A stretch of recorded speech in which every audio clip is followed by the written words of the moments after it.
Hello and welcome back to another episode of Critical Reactions with your host, Bryan. We are going to wrap up today with a special selection, which is where one of you tell me exactly what it is I need to check out. Today's comes at us from Vomit Head. Some of my favorite drums ever come in halfway through. Favorite bands of all time. I'm sure you all have seen this. You already clicked on the video. You know what we're in store for. We have Neurosis on the channel today with the track Fire is the End Lesson, coming from the 2016 album Fires Within Fires. Lots of fire going on here. Let's dive into this and see what Neurosis has in store for us today.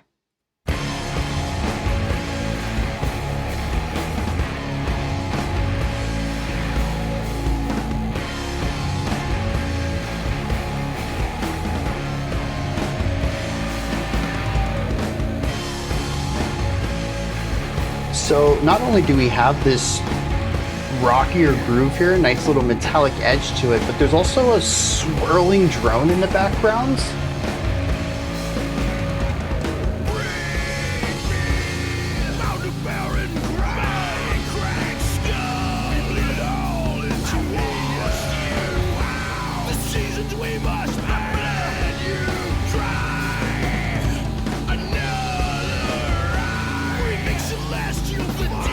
Okay, so this is in 4/4, but we actually have alternating groups of 3 and 2. 1, 2, 3, 1, 2, 1, 2, 3, 1, 2, 3, 1, 2, 1, 2, 3. It's very interesting because usually in this sort of rhythmic package, you'll see 3, 3, 2, setting the standard and then subverting it. But here we alternate.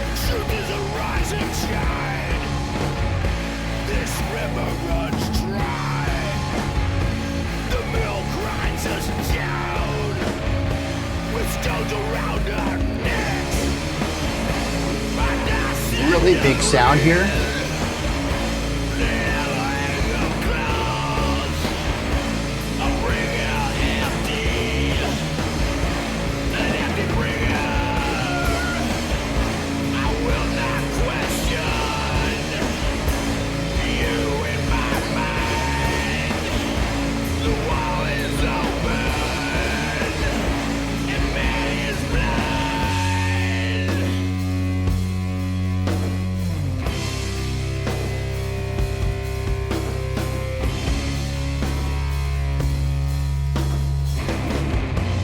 So a lot of space. We've slowed down, entered into more of a doomy idea. I also don't hear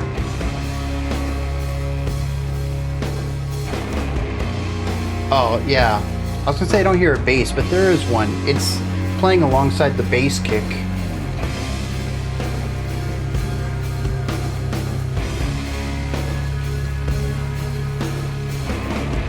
A little bit of a crescendo, not crescendo, accelerando.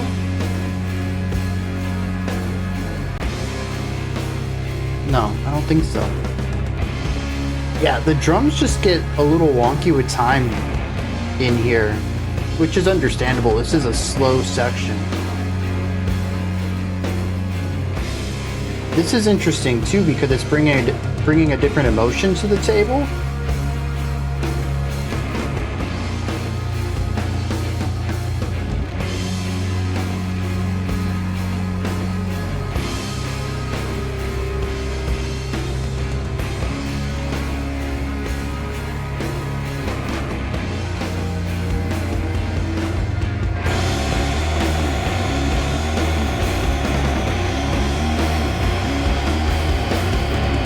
That's just noise there in the middle.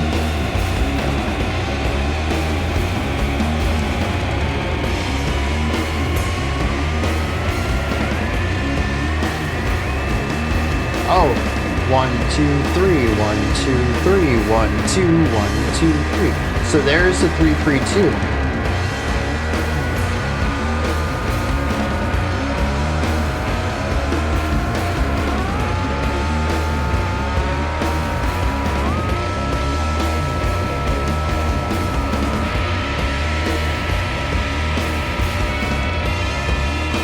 The imbalance in weight and size between the two channels is wild. My head just wants to fall to the right.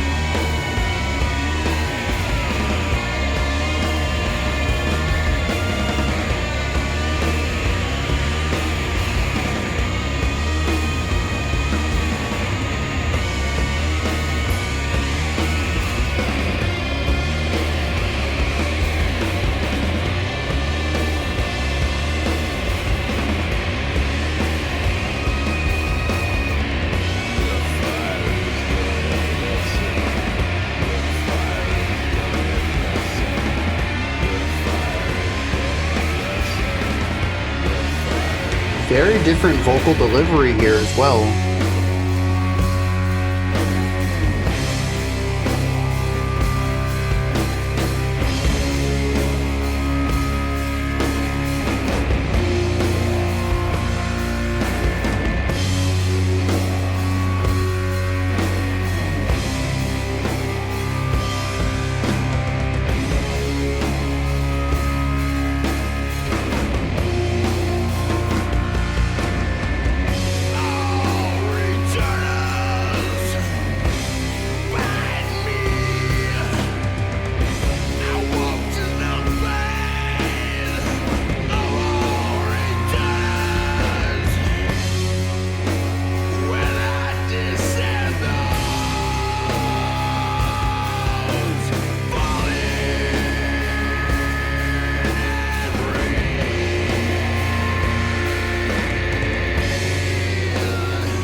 So this is interesting too, because the vocals have been reserved for the faster sections.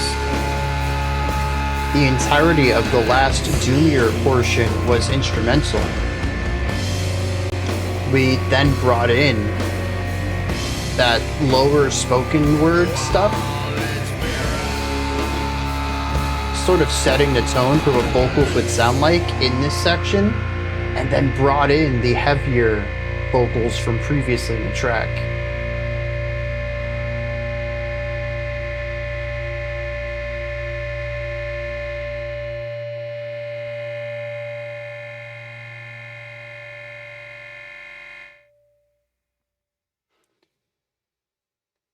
All right.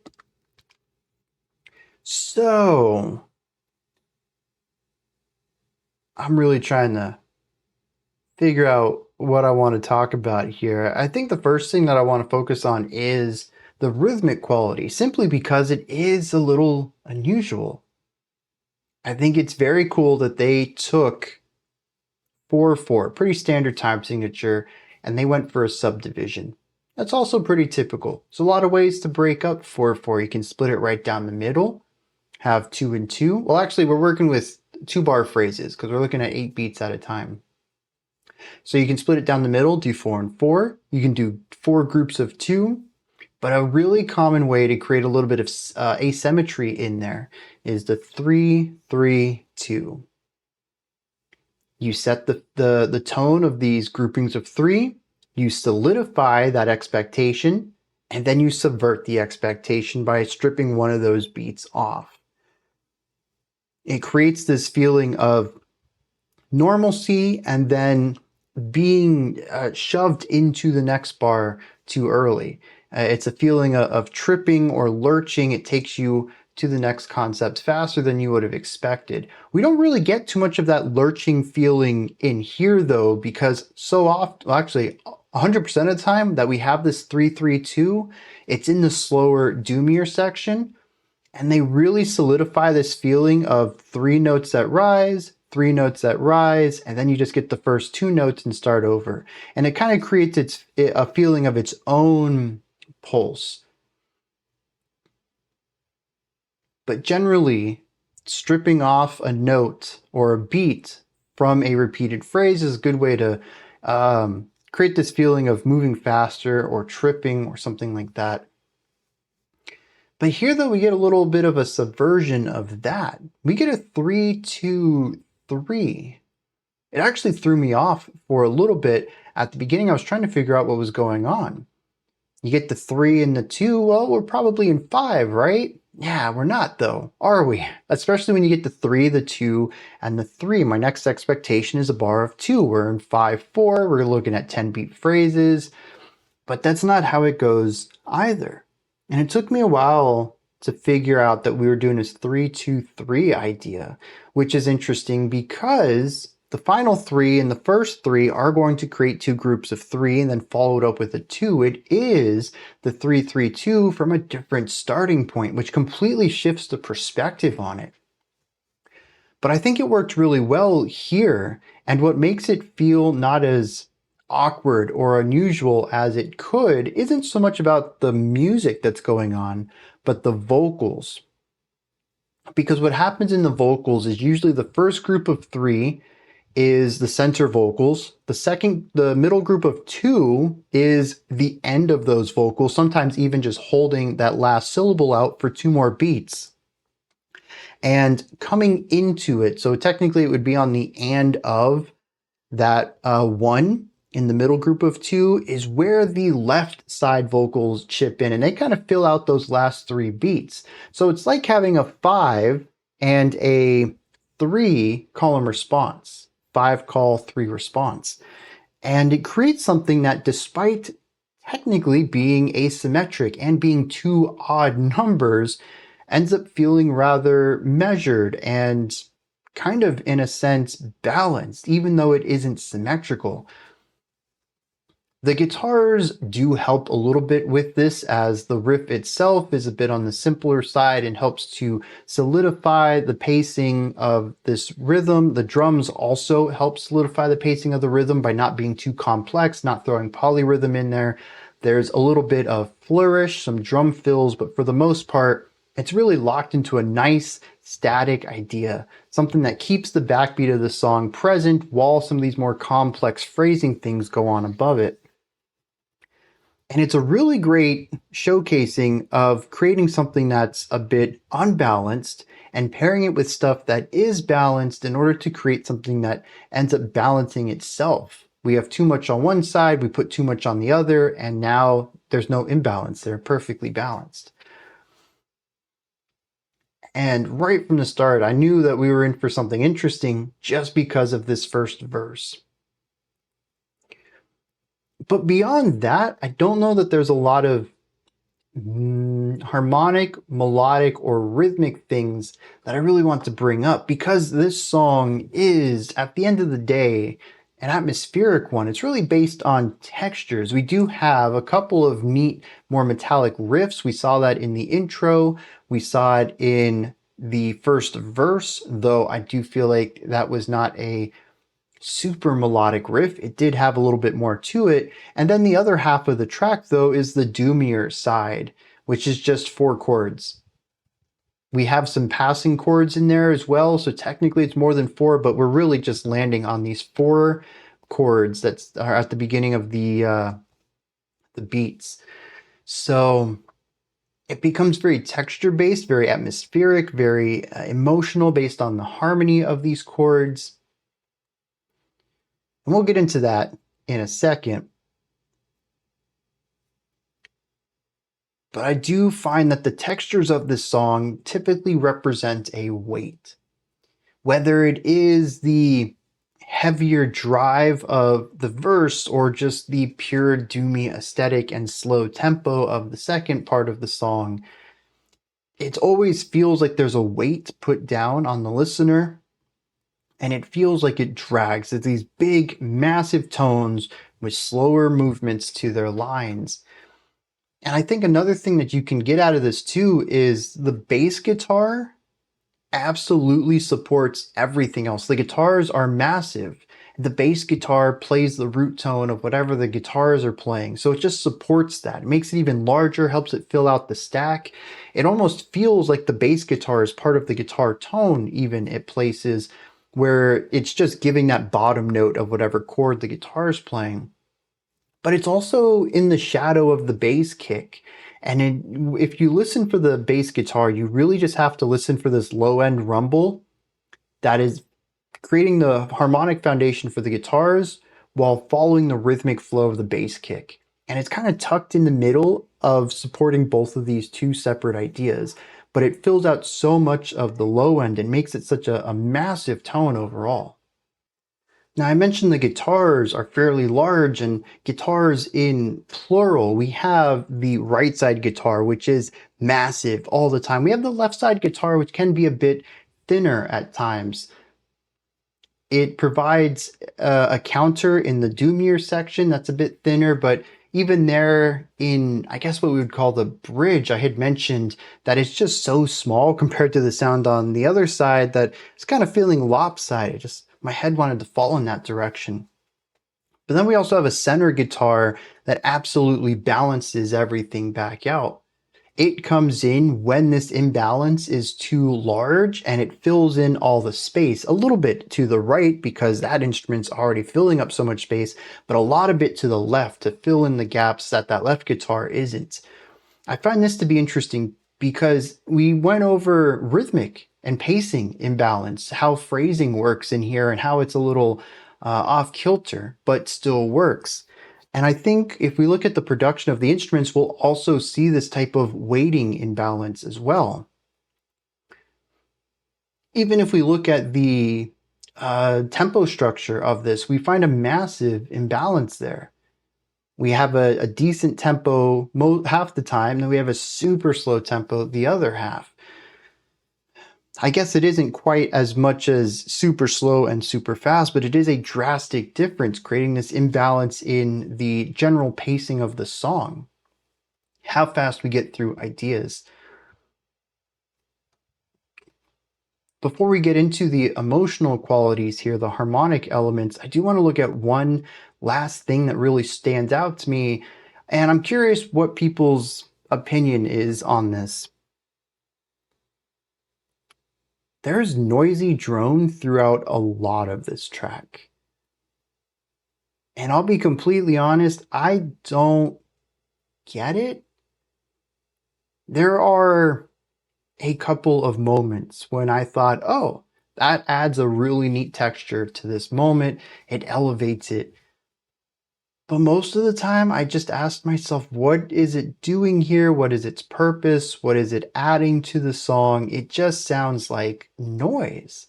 In a song that's structured around rhythmic devices and texture, well, I guess it works in the texture field, but melodic ideas and harmonies, it just adds noise. And it's not used in the places where I think that the song could use more. It's frequently paired with that massive guitar to the side. It's frequently paired with the harsh vocals. It's frequently paired with those big drums, meaty toms, and heavy snare work in places where the song is already fairly dense. It doesn't show up in the places where we have an empty atmosphere, which I suppose it works well in that direction. When the song is big and heavy and gritty, this adds more of that to it. And when it's not, well, we don't want those qualities, so the drone doesn't show up. But this is one of those cases where if the drone weren't there, it would not have drastically changed the way I felt about the song, and I would not be thinking, oh, dang, I really think that this song needed an extra line, an extra something going on. Maybe a little bit of drone texture would have been perfect. It's an unusual, I don't want to say unusual. To me, I don't understand why it's there. It could just simply be there because somebody likes drone. Somebody likes noise in their music. They're like, we got to add some grit everywhere throughout the track. And that's just their contribution to the music. But from an artistic, a thematic side, I don't get it. I'm curious where other people stand on it. Now, the emotion. I think this is a really important part of this because at the beginning of the track, we have driving energy. It isn't ridiculously fast, but it has momentum. It has direction. We have some pretty standard metal grooves coming out of the guitars. We have a pretty standard metal harmonic idea coming out of the guitars.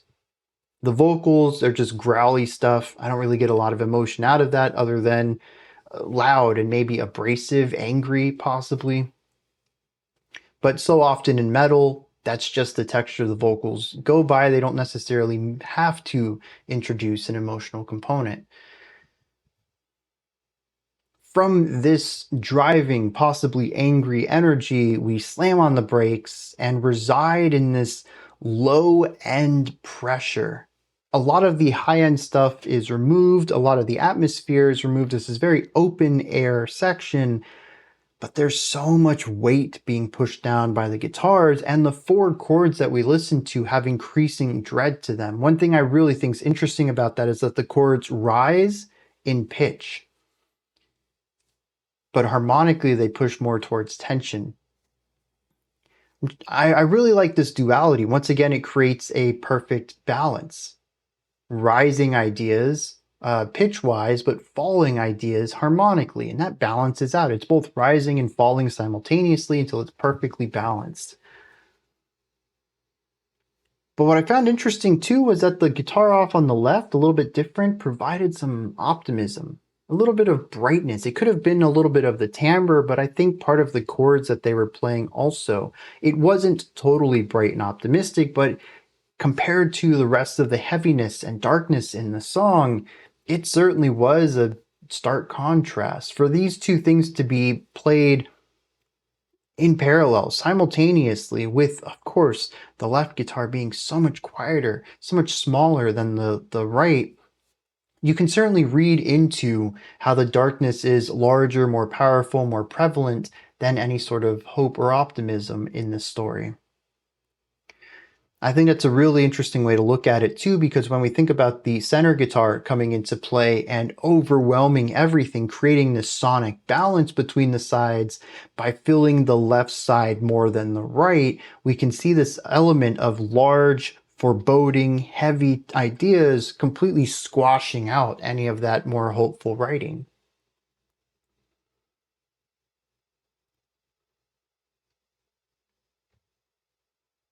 And so that's what I get out of this track. It's certainly a bit more atmospheric than I was expecting. I don't know why I thought Neurosis was going to be more death metal. This ended up very sludgy, doomy stuff. Very texture heavy writing. I'd even say that there's a dash of post metal in there, just a little hint, but it's certainly there, especially with its focus on atmosphere and residing within the atmosphere, not crafting it for melodies to dwell within, but crafting an atmosphere for the listener to dwell within. Let's check out some lyrics on this and see what's going on there. I'm not entirely sure what this song is about, but I did realize here that there's two vocalists, and that's pretty cool. I don't know how I missed that. If their harsh vocals must sound very similar, or at least similar enough that I, as someone who doesn't typically listen to harshness like this, might have confused them, simply due to a lack of familiarity, where I can't pick out more of the nuanced textures and characteristics to the vocals. Regardless, the opening verse, I think, gives us the most amount of information, with every other stanza being rather short.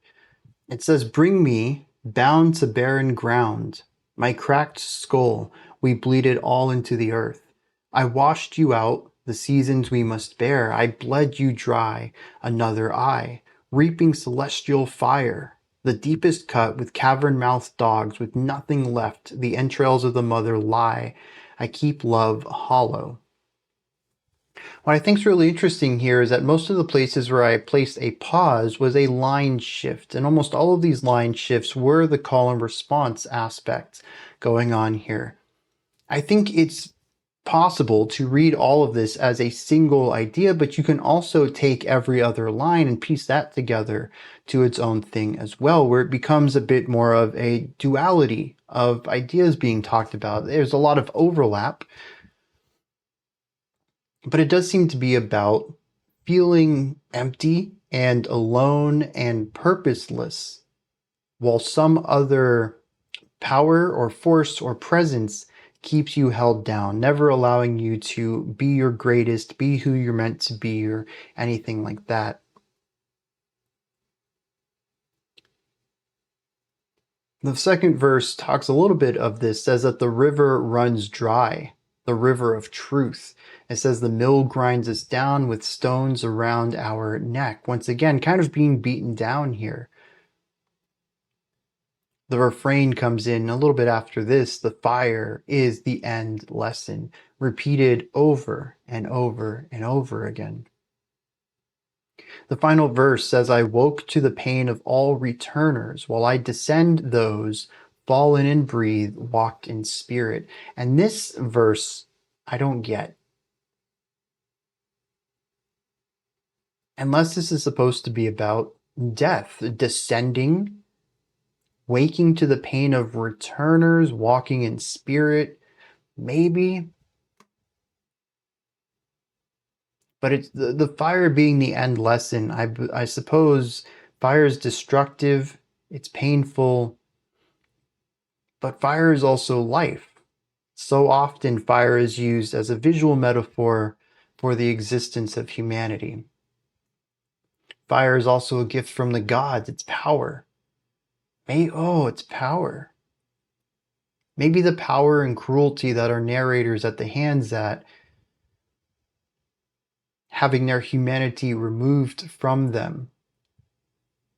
The end lesson is the brutality. But I don't really know what to extrapolate from that. It seems like a very surface level read.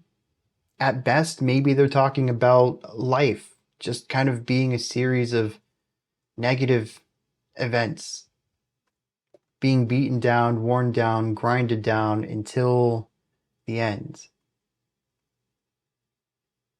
I can kind of see some of that in the music, especially with the element of hope and positivity being so small compared to everything else and being overwhelmed by that center guitar tone so often. But I do feel like this is a rather weak read on these lyrics, and so I extend out a little bit of help. These are my thoughts on Neurosis's Fire. Neurosis? The song Fire is the End Lesson from the band Neurosis. What did you think of this? Does anything stand out to you about it? Is there anything you'd like to add on to what I said or correct me on? Do you have your own take or opinion on this particularly? What's your take on the lyrics? I'm all ears for that one. Oh, I'm all ears for all of it too. I love good music conversation. It's one of the reasons I started this channel. I like to talk music. And I don't seem to surround myself with people who are as passionate as I am. So it's very cool to find other people who are as passionate as this stuff as I am and engage in really cool conversation about it. Anyways, put all of that and any other thoughts you might have down into the comments section. Above that, in the description box, you'll find a link to Linktree. Takes you here. You can find links to my music, ways to support the channel, a link to the Discord server, and so much more. Above that, if you could, like, subscribe, and ring the bell. I greatly appreciate all three of those. That wraps it up for today, but I'll be back tomorrow, 5 p.m. Eastern Standard Time, 9 p.m. UTC as usual. Until next time, remember to be critical, not cynical, of the music you listen to, and have a fantastic morning, afternoon, or evening, whenever you choose to watch my videos.